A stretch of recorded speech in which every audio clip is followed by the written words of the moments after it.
Bismillahirrahmanirrahim. Alhamdulillahi rabbil alamin.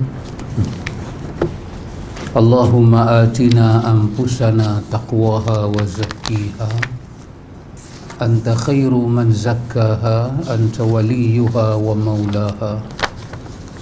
Amin. Allahumma amin. Amma ba'du.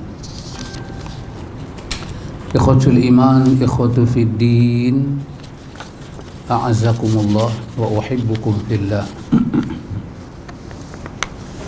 Alhamdulillah, summa alhamdulillah. Alhamdulillah ikhwan, dengan limpah kurnia daripada Al-Aziz, daripada Al-Hakim, Al-Quddus, ada kepada kita peluang dan ruang dalam majlis ta'lim. Alhamdulillah, kita membaca sambungan buku kita ini ikhwan pada muka surat 67. Pada muka surat 67.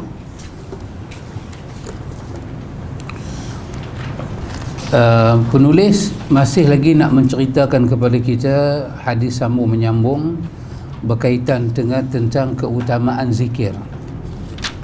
Maka pada waktu ini penulis membawa kepada kita dari Abdullah bin Bushr radhiyallahu an, diriwayatkan bahawa ada seorang laki-laki yang berkata, "Ya Rasulullah, inna syara'i'al islami qad kathurat alayya fa akhbirni bi syai'in atashabbathu bihi." Qala, "La yazalu lisanuka ratban min zikrillahi." Hadis ini hadis At-Tirmizi, hadis Ibnu Majah. Dan hadis ini adalah hadis yang sahih. Terjemahan dia, kata Abdullah bin Bushr, seorang berkata pada Nabi, "Wahai Rasulullah, sesungguhnya syariat Islam yang ada telah banyak bagiku. Maka beritahukanlah padaku satu hal yang bisa aku jadikan pegangan." Beliau bersabda, "Hendaknya lisanmu selalu basah dengan zikir kepada Allah." Itu terjemahan hadis. Sekarang kita cuba tengok apa penulis nak berbincang dengan kita ikhwan. Penulis nak fokus pada perkataan syara'i' al-Islam. Itu dia kata inna syara'i' al-Islami. Penulis nak tumpu pada perkataan itu. Kalimah syara'i' berasal daripada syariah, yang makna syariah itu adalah jalan yang diredai, yakni bahawa perkara-perkara Islam telah banyak bagiku, seperti salat, zakat, haji, puasa, jihad dan amalan-amalan jasmani maupun harta benda lainnya. Juga menjaga diri dari segala hal yang membahayakan dan menjauhkan diri dari segala perbuatan yang mengandung siksaan maupun kafarah dan lain sebagainya. Bila sahabat ni menyatakan inna syara'i'al islami, sesungguhnya syara'i', pensyariatan Islam itu telah banyak. Yang dia maksud itu adalah syariah. Dia guna dengan perkataan plural. Dia nak habaq kata banyak, dia nampak, hati dia nampak, minda dia nampak banyak ni. Nak kena semayang, nak kena puasa. Pendek kata zahir dan batin. Hak sifat-sifat mazmumah, mahamudah dalam hati. Hak tubuh badan, jenis taat kepada Allah. So ulama kita kata ibadat ni dia bahagi pada 4 kan. Pertama, ibadat apa? Ini merujuk pada pelajaran yang silam. Ini sebelum PKP lah. Sebelum PKP, masa mula-mula buka buku ni. Ibadat dia bagi pada 4. Satu ibadat qalbiyah, satu ibadat qauliyah ataupun lisaniyah, ketiga ibadat badaniyah ataupun fi'liyah, keempat ibadat maliyah. Keempat-empat ni dipanggil syara'i' al-islami, pensyariatan Islam ada di situ. Jadi dia kata, penulis nak bagi kita faham ungkapan dia bila dia kata syariat Islam tu banyak pada aku. Penulis cuba menghuraikan dari sudut bahasa, maknanya seolah-olah dia kata banyak benda saya kena buat ya Rasulullah. Saya nak kena puasa, nak kena zakat, nak kena haji, nak kena puasa, nak kena jihad, kena semayang, dan benda-benda lain lagi. Saya nak kena jaga diri saya daripada benda-benda bahaya, benda-benda dosa, jangan sampai masuk dalam neraka. Ada juga benda dalam agama ni kalau saya buat, saya dihukum dengan diat ke, dengan kafarah ke, dengan apa, takzir ke, banyak ni. Penulis cuba nak bawa kita faham perkataan yang dia sahabat ni pakai. Saya tambah sikit ikhwan, iaitu pada perkataan dia kata, iaitu pada perkataan qad kathurat alayya.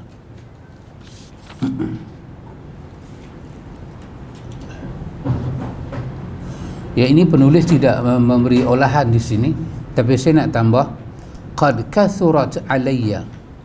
Kalau terjemahan literal, sungguh kathurat, perkara itu sangat banyak, alayya, ke atas aku.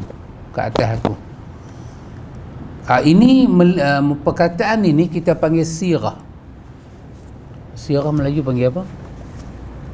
Ungkapan yang diguna itu untuk menunjukkan apa dia? Diri dia yang dapat melihat melalui hati dia dan gelombang fikiran dia. Jadi orang lain yang dengar kata Islam ni ada syariat, ada perintah, ada larangan, ada al-amru bil ma'ruf, nahyu 'anil munkar, orang lain tak nampak banyak. Dia nampak banyak. Orang lain tak mai bersungut hal ni. Dia datang bersungut. Maknanya dia yang nampak. Macam mana dia nampak? Kathurat. Dia nampak banyak ni. Dia jadi seolah-olah macam satu orang kerja banyak nak buat, masa tak cukup. Banyak kerja nak buat, masa tak cukup. Jadi kenapa kalimah itu datang? Untuk menunjukkan pandangan diri dia dan hati dia. Baik, sekali kita nanti bincang. Ucapan sahabat di atas, fa akhbirni bi syai'in atashabbathu bihi. Penulis nak berbincang perkataan itu, yakni dia kata kerana aku tak bisa keluar dari bebanan syariat sesuai dengan haknya, dan selain dalam hal yang wajib, aku juga tak sanggup melakukan secara kontinu. Beritahukanlah pada aku sesuatu yang bisa ku jadikan pegangan. Dengannya mudah-mudahan aku mendapat keberuntungan dan nantinya menjadi amalan yang berat dalam timbangan namun gampang dilakukan. Bila dia kata pada Nabi fa akhbirni bi syai'in, ini merujuk kepada masalah apa? Merujuk pada masalah perkara yang dia nampak banyak tu. Dia tahu kata ini satu benda yang tak patut dia nampak. Maka dia kata fa akhbirni bi syai'in. Dia nak minta ubat kat Nabi. Boleh tak Rasulullah bagi tahu pada saya, fa akhbirni, Rasulullah khabarkan kepada saya kerana anta Rasulullah. Mungkin kalau selain daripada Rasulullah, dia tak tanya soalan ni sebab dia tahu mungkin dia tak akan dapat ubat. Tapi kerana Rasulullah dia tanya, dia kata fa akhbirni. Boleh tak Rasulullah bagi tahu pada saya satu amalan ke, satu benda ke, satu petua ke, bila saya pegang yang Rasulullah kata ni, saya boleh nampak tuntutan agama ni tak seberat macam saya nampak. Sebenarnya ada hikmah yang besar. Boleh tak? Maka itu makna perkataan fa akhbirni bi syai'in. Kemudian penulis menyatakan pada perkataan atashabbathu bihi, terjemahan dia iaitu saya nak berpegang dengan ucapan Rasulullah. Lalu Rasulullah bersabda, la yazalu lisanuka ratban min zikrillahi, yakni hendaklah lidahmu sentiasa berzikir pada Allah. Itu ubat Nabi bagi, dawa itu yang Nabi bagi. Aku di sini adalah pensyarah kitab kita, menyatakan demikian kerana basahnya lidah itu sebagai kiasan dari kesibukannya dengan zikir. Wallahu ta'ala alam. Allah Ta'ala maha mengetahui. Ikhwan, dalam hadis ini pendek, riwayat Tirmizi, dan selain daripada Tirmizi, kedudukan dia sahih. Ada beberapa panduan kita dapat daripada hadis ni. Ikhwan, tak ada hadis yang kita baca yang kita tak dapat panduan, tidak ada. Kerana hadis itu adalah hidayah. Tidak ada. Kita baca buku pun dapat panduan, sedangkan buku itu tumpahan akal dan ideologi manusia apakah dalam buku itu pun kita dapat banyak cerita. Tambahlah sunnah. Sunnah adalah hidayah. Mari kita cuba tengok apakah suatu muatan yang kita dapat akhlak moral daripada hadis ini. Satu, cuba kita lihat pada masalah apabila para sahabat mereka berhadapan dengan satu masalah dalam agama, Nabi tempat rujuk mereka. Ada sahabat-sahabat lain, tapi untuk settle masalah, berkongsi masalah mungkin dengan orang lain banyak, tapi nak bagi settle masalah, dia cari Rasulullah. Ini adalah akhlak, ikhwan. Ini kita ambil di mana? Kita ambil daripada surah Al-Hujurat. Allah menyatakan, ya ayyuhallazina amanu la tuqaddimu baina yadayillahi wa rasulihi wattaqullah. Wahai orang-orang yang beriman, jangan kamu mendahului Allah dan Rasulnya. Bertakwalah kepada Allah. Jadi Abdullah bin Abbas kata, selagi Nabi tak cakap, kamu jangan cakap. Nabi tak buat, kamu jangan buat. Nabi tak larang, kamu jangan larang. Nabi tak suruh, kamu jangan suruh. Maka di mana pun Nabi adalah, kita letak Nabi di tempat depan, qudam, depan kita. Dia adalah la tuqaddimu, jangan kamu ke hadapan. Baina yadayillah, sedangkan baina yadayillah yang kamu nak pi ke depan tu, kamu nak potong Allah dan Rasul, jangan. Terutama dalam hal melibatkan syariah. Maka sahabat yang bertanya pada Nabi, ini apa masalah besar diri dia, ikhwan? Dia melihat kepada syara'i al-islami, syariat Islam tu. Maka tempat rujukan dia betul. Imam kita, ikhwan, imam kita, imamnya mulia Al-Hafiz Imam Ibn Qayyim Al-Jauziyah, dia ada satu kitab yang cukup menarik, nama dia A'lamul Muwaqqi'in. Kitab ni, dalam kitab ni sangat menarik. Kitab ni tak berat, kita boleh baca, tapi kita tak baca. Kitab ni sepatutnya dibaca, sangat menarik. Imam Ibn Qayyim kata apa dalam kitab ni? Dia kata pada hari Rasulullah hidup, maka mesti jumpa Rasulullah berdasarkan surah An-Nisa. Allah suruh jumpa Rasulullah, kena pergi jumpa, kena tanya, kena mengadu masalah, berbincang, ambil semua daripada Rasulullah. Pada waktu zaman kita ni, kata dia, Rasulullah dah wafat, maka mesti kembali kepada sunnah yang Nabi tinggalkan. Kerana dalam sunnah dia tinggalkan ada satu kemuliaan dan kehebatan, iaitu Rasulullah janji lan tadillu abada. Siapa yang rujuk dengan sunnah dia, hidayah dia, siapa yang ambil panduan di sini, pegang cukup-cukup, kemah-kemah, gigit dengan gigi geraham, Nabi kata lan tadillu. Dia guna perkataan lam dengan nun, dia tak kata lam, dia kata lan. Lepas nun mati tu ada huruf ta, itu daripada mudhara'ah, ayat-ayat mudhari'. Maka menunjukkan penafian itu buat selama-lamanya, selama berpegang. Bila kita tinggal, tidak ada jaminan. Jadi bila kita ada hal, kita ada perkara, kita merujuk kepada Allah dan Rasul, kepada Quran dan kepada Sunnah, dengan kita teringat nak rujuk di situ, dengan kita pergi rujuk di situ, telah dinafikan kesesatan untuk kita. Idea itu bukan idea sesat, ilham itu bukan ilham sesat. Kalau apa-apa keputusan kita ambil daripada Quran dan Sunnah tersimpang daripada kesesatan, Subhanallah. Kalau lebih meruncing, Quran kata fa in tanaza'tum. Tanaza'. Apa makna tanaza'? Kacau lebih dah. Teruk dah. Lebih pada masa muka lagi. Sampai nak jadi lakum dinukum waliyadin. Tanaza'. Daripada ikhtilaf, berselisih pandangan, bertukar jadi tanaza'. Nak kemuncak. Bukan kata jadi debu, jadi sagon. Tahu sahabat Roy sagon? Biasa makan sagon? Kita duk makan sagon, orang jangan buat lawak dah. Bila sampai tanaza', datang perintah wajib. Kembalilah kepada Allah. Farudduhu, dengan perintah. Farudduhu.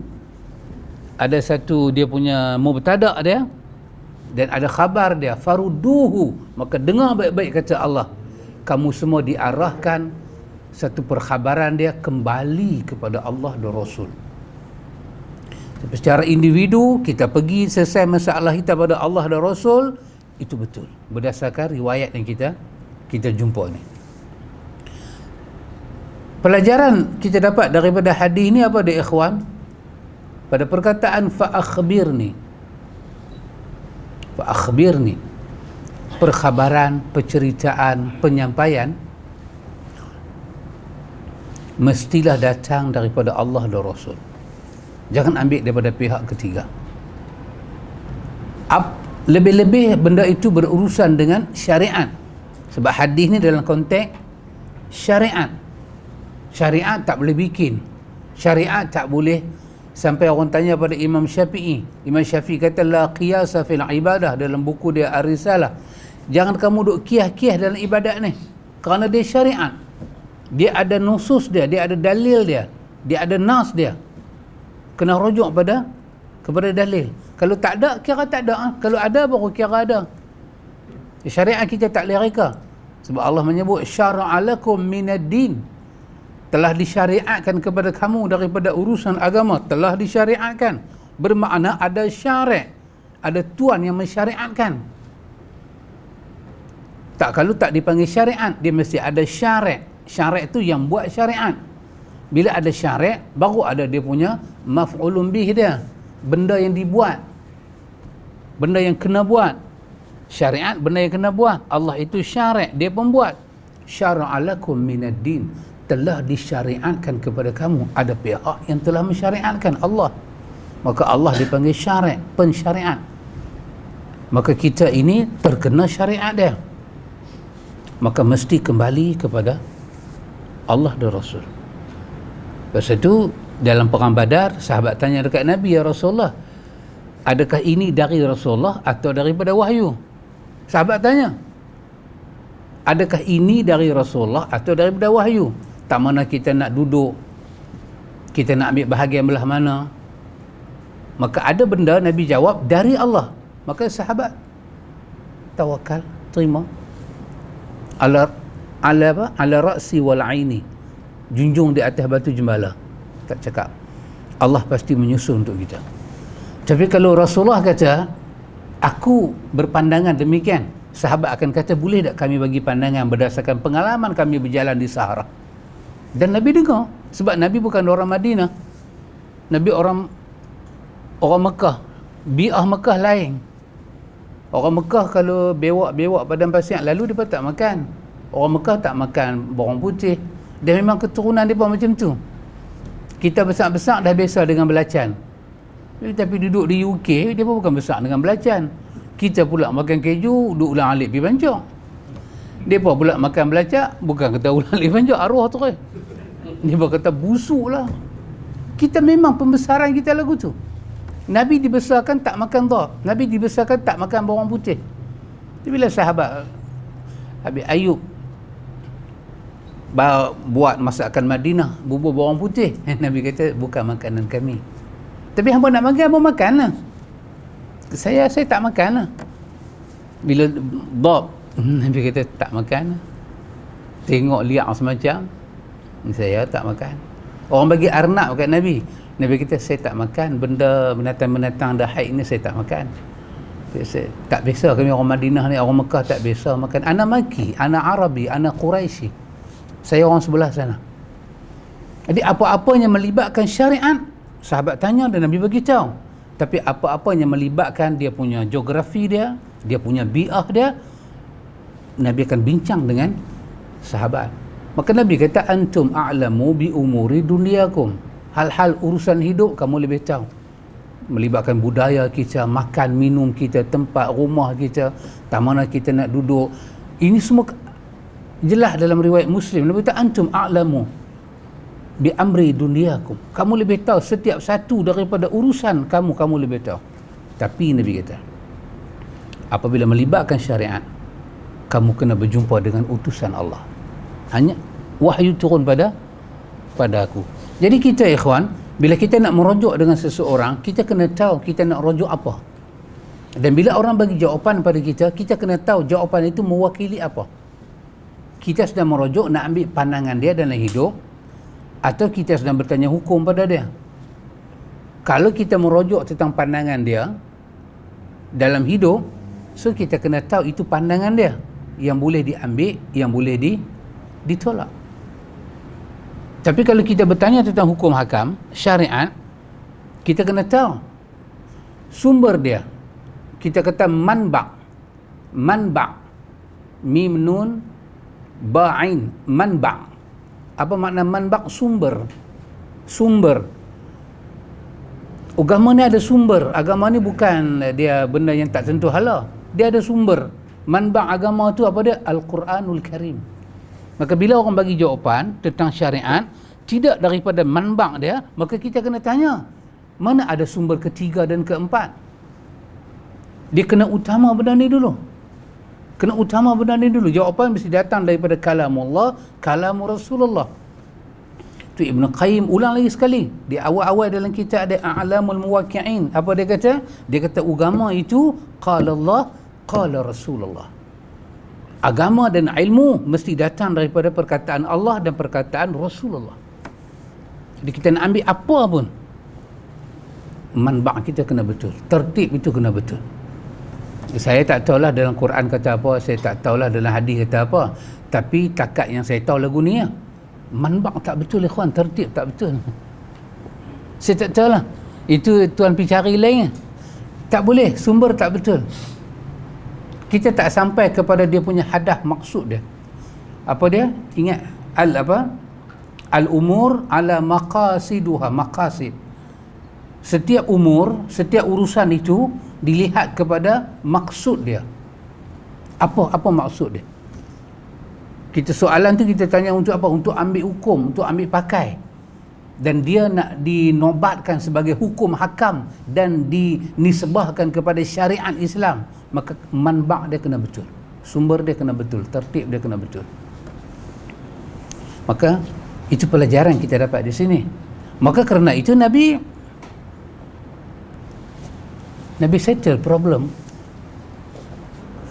Cuba kita duduk Sat, memang duduk dah pun. Pejam mata 2 minit. 2 minit tu lama lah. Setengah saat sudah lah. Setengah minit, setengah saat lagi awal kan. Setengah minit. Cuba bayang, besar tak besar masalah dia ni. Dia nampak benda yang disyariatkan oleh Tuhan banyak, dan dia meluahkan perasaan kat Nabi. Boleh tak tolong saya Rasulullah? Tolong apa? Tolong pindah rumah ke? Tak. Tolong apa? Sakit ke? Tak. Hak tu semua saya boleh buat sendiri. Tolong ajak saya macam mana saya nak buang ni gambaran ni. Ni, saya punya molekul ni. Elektron, proton, apa lagi? Proton ada lagi ke? Dah tutup dah? Saya pun tak tahu. Zaman saya dulu adalah proton. Macam mana saya nak betulkan balik ni? Gabra dia dengan nak melaksanakan syariat ini, itu jangan main-main. Sekarang ada pakar-pakar jiwa. Gabra ni boleh buat manusia jadi satu individu lain ada dalam diri dia.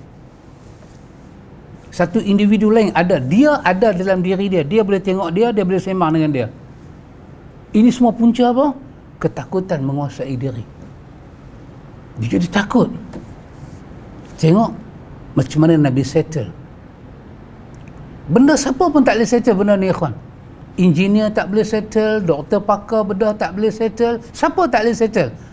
Yang boleh settle hanyalah doktor yang paling pakar dalam senarai doktor kerohanian, iaitu para anbiya dan para rasul. Mereka mendapat wahyu daripada Rabbul Alamin.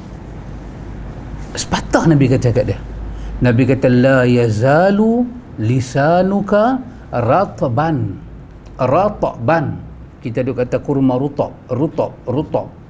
Maksud dia apa? Kurma basah. Ratban min zikrillah. Nabi kata sekali-kali yazalu, sekali-kali Nabi kata jangan biarkan benda ni tak jadi, bagi jadi. Sentiasalah Nabi kata lidah engkau basah daripada zikir Allah. Bagilah lidah kamu itu basah. Baik, saya terus kepada point dia. Sebab saya tahun baru saya kena belajar jaga time lebih elok lagi. Ni tahun baru yang pertama tu kuliah kita kat sini. Ni tahun baru kuliah pertama. Ya, memang Ustaz Nan. Baik, saya terus kepada point dia. Nabi telah selesaikan dia punya problem. Apa problem dia? Nabi kata dia kena zikrullah. Baik, sekarang apa kaitan zikrullah dengan masalah yang dihadapi ni? Apa masalah dia?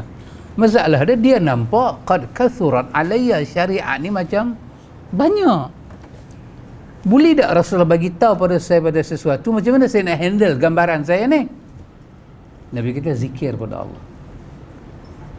Kita telah mendapat suatu ilmu pada menyatakan zikir boleh menjadi ubat menyelesaikan gangguan-gangguan ilusi, emosi, gangguan-gangguan dalam bentuk ni apa? Panggil apa ni? Panggil apa beli? What we call that? Gangguan ni lah. Ketakutan yang dibawa keluar daripada dalam diri, lepas tu kita paparkan di depan mata kita. Ketakutan tu duduk dalam diri, kita keluarkan, lepas tu kita nampak skrin takut tu, orang lain tak nampak. Maka apa dia punya ubat dia? Zikrullah. Tapi zikir macam mana? Ratban. Bukan zikir lepas sembahyang tu, sentiasa dengan zikir. Baik ikhwan, apa yang ada dalam zikir ni sehingga zikir itu boleh settle problem orang ni? Apa ada dalam zikir ni? Baik ikhwan, mari kita cuba lihat. Sekurang-kurangnya antum jangan lupa daripada muka surat 1 kita baca, daripada muka surat tajuk ni, tajuk kita ni, kita duk baca hadis ni, iaitu tajuk pada muka surat 59 tu, keutamaan zikir. Kita duk baca ni semua kelebihan zikir. Tapi saya pendekkan, sekurang-kurangnya zikir ni, bila kita terlibat dengan zikir, ada 4 benda jadi pada hati kita. Dan dia menjadi dawa. Dia menjadi ubat. Dia menjadi ubat yang kita tak sedar, dia duk rawat kita sedikit demi sedikit, sikit demi sikit. Dan yang ni kita kena tahu. Supaya setiap kali kita berinteraksi dengan zikir, kita tahu kita berada dalam zon apa. Boleh Abang ke nak stop dekat ni? Setun baru. Satu, bila orang tu berzikir, dia start berzikir. Zikir ada dua makna kan? Secara khas, secara am. Secara khusus, secara umum. Zikir bila disebut zikir dengan makna khas, inilah zikir-zikir baca Quran, subhanallah, alhamdulillah, itu zikir secara khusus. Zikir secara am, seperti yang disebut sendiri oleh Abdullah bin Abbas, dia kata semua benda yang membawa hati kita ingat kepada Allah itu termasuk dalam zikir. Kita duduk majlis ilmu termasuk zikir, baca Quran jadi zikir, al-amru bil ma'ruf nahyu 'anil munkar jadi zikir. Kita mempercontohkan diri kita dengan akhlak baik dan orang teringat pada Allah, itu jadi zikir. Itu zikir dengan makna yang umum. Kita ambil di sini zikir dengan makna yang khusus. Kita pilih zikir seperti kata Imam Ibn Qayyim Al-Jauziyah, sebesar-besar zikir, seutama-utama zikir adalah tilawatul Quran, baca Al-Quran. Maka bila Nabi kata pada dia, kau zikir pada Allah, kau ingat banyak-banyak pada Allah, maka kita kata ambillah satu zikir, baca Quran ke apa-apa zikir yang sah, kita start jalankan zikir kita. Afdalu zikri la ilaha illallah. Baik, bila kita berzikir pada Allah, apa jadi pada kita? Kena tahu benda ni. Apa dia? Apabila kita berzikir kepada Allah, ikhwan, kita sedang tak sedang, Allah telah menjadikan diri kita, ruh kita, hati kita, jasad kita sebagai tempat zikir. Allah telah menjadikan diri kita sebagai tempat zikir.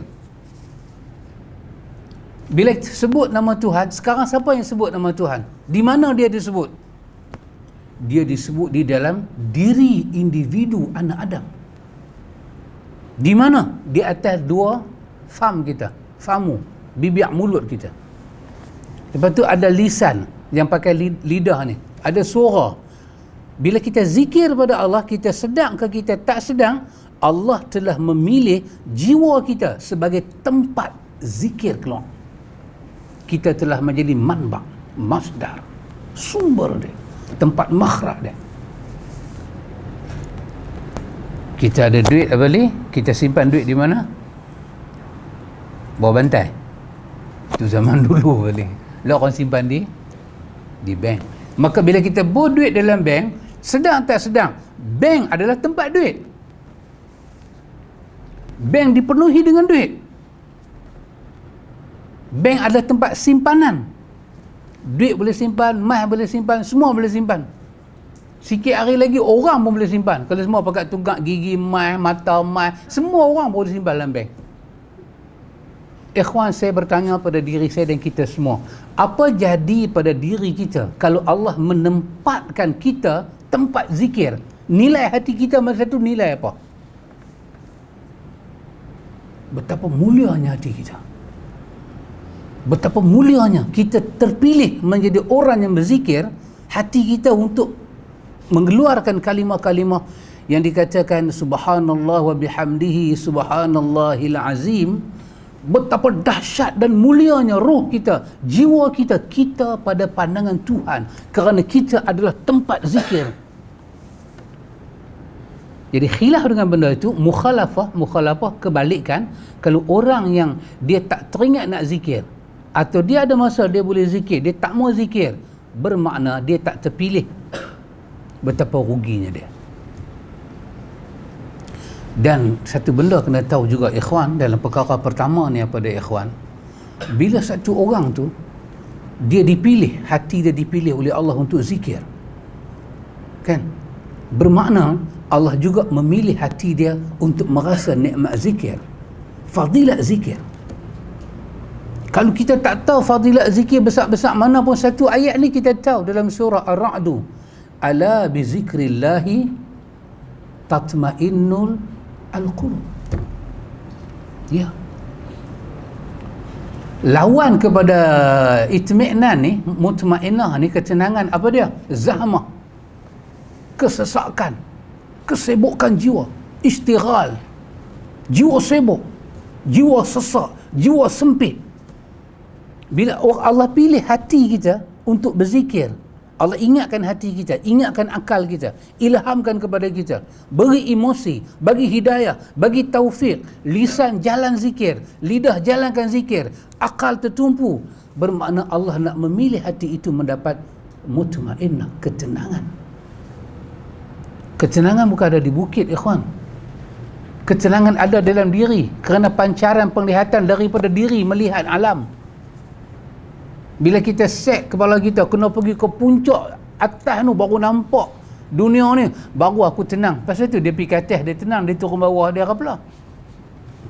Betul. Betul kan? Hala pergi ke Thailand, kita seronok, ya ye. Hala kebalik, muka com.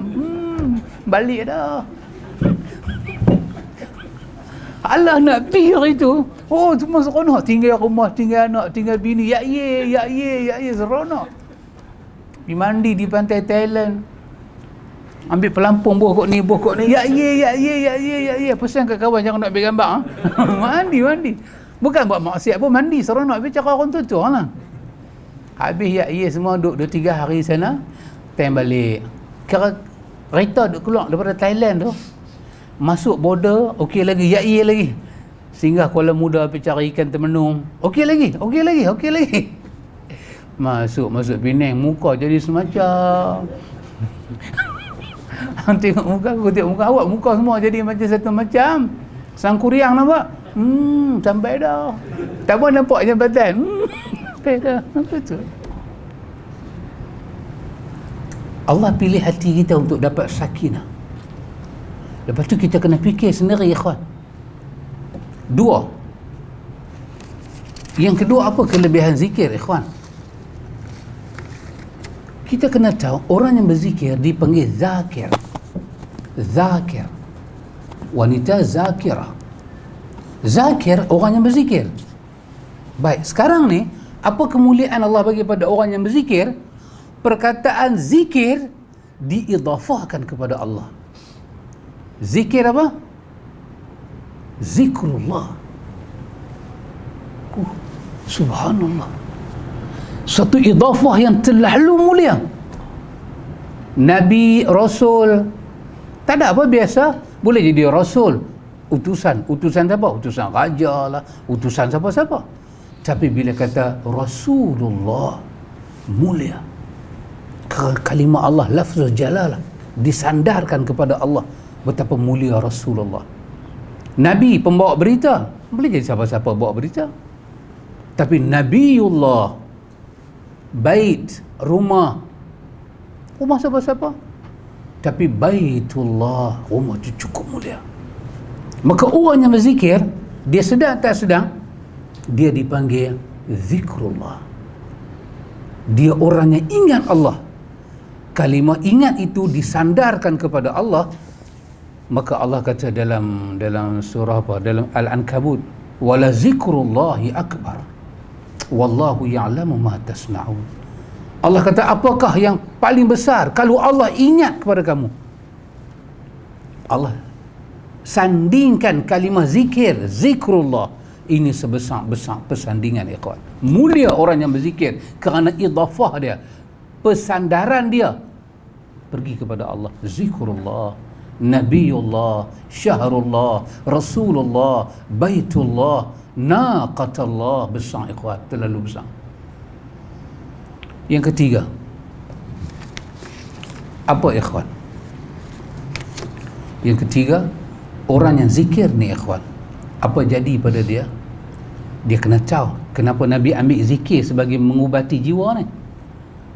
Apabila kita berzikir nama Allah di dunia, maka nama kita dibincang di hadapan para malaikat, didoakan oleh para malaikat, disebut dengan bangganya, disembang tentang nama kita. Kita bin apa? Kita ni anak siapa? Dalam riwayat Muslim disebut, Allah panggil Jibril. Allah kata, Jibril, aku suka dekat orang ni pasal dia duduk sebut nama aku. Maka Allah kata pada Jibril, pergi bagi tahu semua penduduk langit, aku suka kat dia, sebut nama dia. Maka Jibril pun pergi canang nama. Maka malaikat akan berbincang pasal kita. Siapa yang zikir tu? Jibril habaq nama dia. Oh, bukan dia anak fulan ke? Dia bukan bin fulan ke? Mak dia bukan nama fulanah binti fulan ke? Suatu kemuliaan. Dan bila disebut, didoakan dengan keampunan. Maka kerana itu, apabila orang itu berzikir pada Allah, sememangnya hati dia akan pulih dengan kemuliaan-kemuliaan ini. Pasti akan pulih. Sememangnya patut pulih. Tapi kalau satu orang tu dia zikir pada Allah, tiba-tiba tak boleh. Tak boleh. Maka secara apa? Automatically Kita tahu ada masalah. Orang lain semua makan kenyang, sebab dia makan tak kenyang. Ini terkeluar daripada apa? Adat kebiasaan. Tak sepatutnya dia makan ubat tak lega. Apa masalah? Ni mesti ada masalah lain. Maka mesti cari apakah masalah sebesar-besar benda dia buat yang itu merupakan dawaun ilahiyun, ubat dan penawar daripada ilahi, diberi pada dia, dia makan dengan dos yang betul untuk merawat penyakit dia, tiba-tiba penyakit dia tak hilang. Maka mesti dikenal pasti bukan ubat bermasalah, pada diri dia ada penghalang daripada ubat itu bertindak. Cari penghalang tu. Tak sepatutnya jadi. Tak sepatutnya jadi. Kerana dia telah mendapat sebesar-besar penawar. Kita duk zikir subhanallah walhamdulillah wala ilaha illallah wallahu akbar. Kita zikir bukan satu, bukan dua, sampai 100 kali kita zikir. Lepas tu kita pindah zikir lain. Kita baca zikir pagi lain, zikir petang lain. Lepas tu kita ada masa kita tilawatul Quran lagi. Lepas tu ada masa lagi kita petik zikir-zikir lain lagi. Tiba-tiba hati kita tak dapat khusyuk, tak dapat tenang. Kita ghaflah, kita tak tenang. Kita resah. Kita belajar sunnah, kita jadi resah. Kita amal sunnah, kita rasa duka cita. Bermakna dalam diri kita ada penghalang ubat tu daripada berfungsi. Maka cari jalan untuk angkat penghalang tu supaya ubat itu boleh berfungsi. Subhanallah ikhwan. Jadi apa dia penghalang dia? Ya ada. Disenaraikan oleh Imam Ibn Qudamah. Itu kalau antum pergi atas kedai, antum cari satu buku diculik oleh Imam Ibn Qudamah. Menarik buku ni ikhwan. Cerita tentang penyucian jiwa. Nama dia Minhajul Qasidin. Sangat dahsyat. Ini buku-buku yang memberi, sangat dahsyat. Ibn Qudamah beritahu dalam Minhajul Qasidin, dia kata kalau orang itu ada penghalang dalam diri dia, dia boleh nampak zarah keaiban di mata dia ni. Mata dia boleh nampak zarah. Nak terjemah apa balik? Halusnya, ataupun kata debu lah. Debu. Dia boleh nampak debu yang halus aib orang di mata dia, tapi dia tak nampak jazak daripada anak unta yang besar di mata dia. Dia tak nampak. Itu bermakna hati dia ada penghalang. Cepat-cepat ubati. Tak, kalau zikir tak boleh jadi ubat pada jiwa, benda lain tak akan jadi ubat pada jiwa. Maka kerana itu Nabi sebut pada sahabat ni, zikrullah. Kau zikir pada Allah supaya Allah angkat hati kau.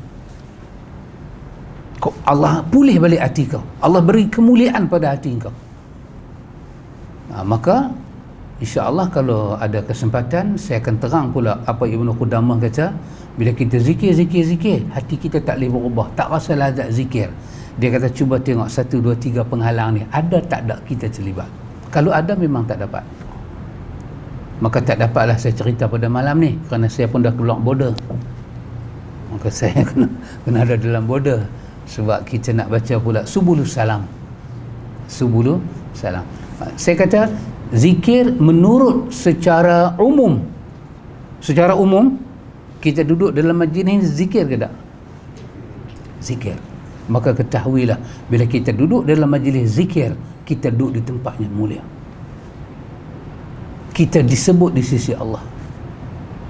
Dan ini majlis macam ni boleh jadi ubat untuk hati kita. Seperti Imam An-Nawawi dalam Al-Azkar, dia kata 5 kan ubat hati, dawaul qalbi, 5 ubat hati. Salah satunya dia kata apa dia? Majlis ilmu bersama orang salih. Duduklah majlis ilmu. Dia akan mengubah kita day by day. Tak sedar perubahan berlaku. Kita berubah ni kita tak sedar. Kalau kita sedar kita berubah, ada masalah. Biasanya orang sedar kita berubah. Penampilan kita, percakapan kita berubah. Maka bila kita duduk dalam majlis zikir ni, Allah sedang memilih hati kita untuk menjadi tempat ingat dia. Apa lagi satu? Kita disandingkan dengan nama Allah. Wa rafa'na laka zikrak. fa inna ma'al usri yusra. Allah tak akan biar orang yang zikir dalam keadaan susah, terutama susah, paling susah. Susah apa ikhwan? Susah hati. Senang, yang paling senang apa? Senang hati. Oh, banyak orang duduk tepi jalan, tikus lari-lari, tidur lena, mimpi duduk lari sana makan anggur. Ada apa? Hak duduk dalam rumah empuk, dalam istana mungkin, mimpi kena ambat dengan rimau. Jaga-jaga penat, tengok muka macam bini macam rimau, menjerit pula. Ya kawan, tenang, paling tenang jiwa. Tempat paling rusut adalah jiwa. Pasal itu mak bapak kita kata kat kita, hampalah racun, hampalah penawar. Kita punya akhlak tu menenangkan dia, kita punya akhlak tu membuat dia jadi runsing. Sebelum saya merungsingkan hati antum sekalian, saya berhenti. Sebab saya tak mau jadi racun, saya nak jadi penawar. Cakap itulah yang kita jumpa pada waktu ini. Subhanakallahumma wa bihamdika, asyhadu an la ilaha illa anta, astaghfiruka wa atubu ilaih. Wassallallahu ala nabi Muhammad walhamdulillahi rabbil alamin.